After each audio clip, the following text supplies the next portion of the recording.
तर नमस्कार मैत्रिणींनो, आम्ही बहिणी आपल्या चॅनलमध्ये तुमच्या सर्वांचे मनापासून स्वागत। नमस्कार मैत्रिणींनो, आम्ही बहिणी आपल्या चॅनलमध्ये तुमच्या सर्वांचे मनापासून स्वागत।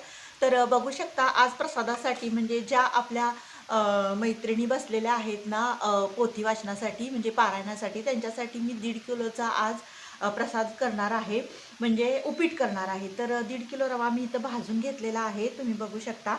आणि त्याच्यानंतर हा कांदा चिरून घेतलेला आहे, मिरची चिरून घेतलेली आहे आणि उडीद डाळ, आणि ह्याला वरून मी कोथिंबीर घालणार आहे।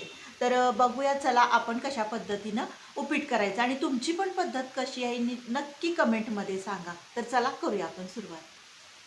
तर बघू शकता हे मोठं असं जाड पातेलं ठेवलेलं आहे, जेणेकरून 1.5 किलो उपीट ह्यात व्यवस्थित व्हावं यासाठी हे जर्मनचं मोठं पातेलं ठेवलेलं आहे, आणि म्हणजे ते वाफलायला पण बरं पडेल, आईस पैस असं ठेवलंय। तर एवढी आपण मोहरी घालणार आहोत।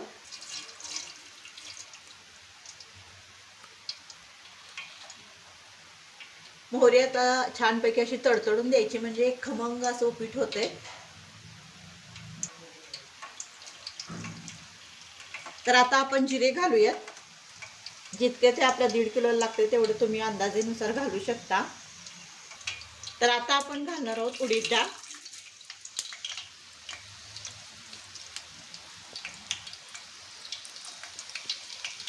अशी चांगली खमंग असं खरपूस होऊन द्यायची लालसर, त्यामुळे कसं होतं उपीटाला खमंगपणा येतो।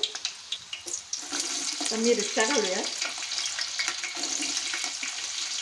एक 10-12 मिरच्या मी चिरलेल्या आहेत मोठ्या, कारण जास्त बरेच जणांना तिखट आवडत नाही, त्यामुळे थोडंसं सपकच करणार आहे। आणि आता आपण घालूयात कांदा।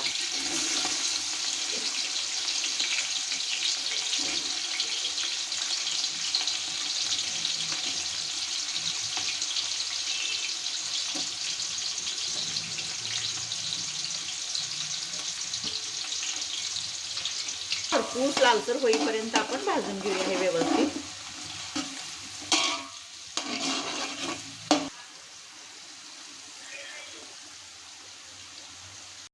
तर आता आपण घालून घेऊया मीठ, कारण मीठ कांदा भाजतानाच घालून घ्या, म्हणजे छान असा कांदा आपला वाफरला जातो किंवा भाजला जातो।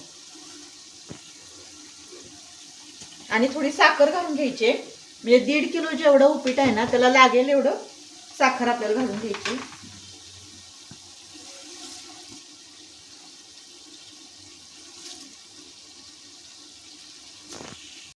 तर बघू शकता आता पाणी घातलेलं आहे मी, जेवढं ते 1.5 किलो रव्याला पाणी लागतं त्याच्या डबल घेतलेलं आहे पाणी। थोडी पाणीला उकळी आली की आपण यात रवा घालून घेणार आहोत।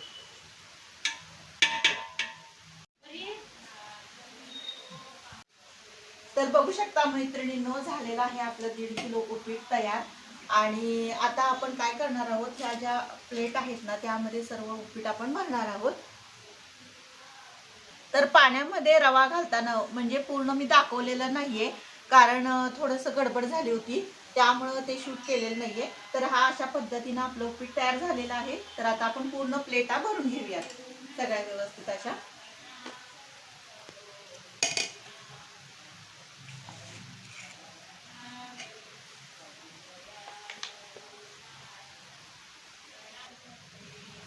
तर मैत्रिणींनो चला आता सर्वांना आपण हा उपीट केलेल्या प्रसादाचं देऊयात। तर भेटूया नेक्स्ट व्हिडिओमध्ये, बाय।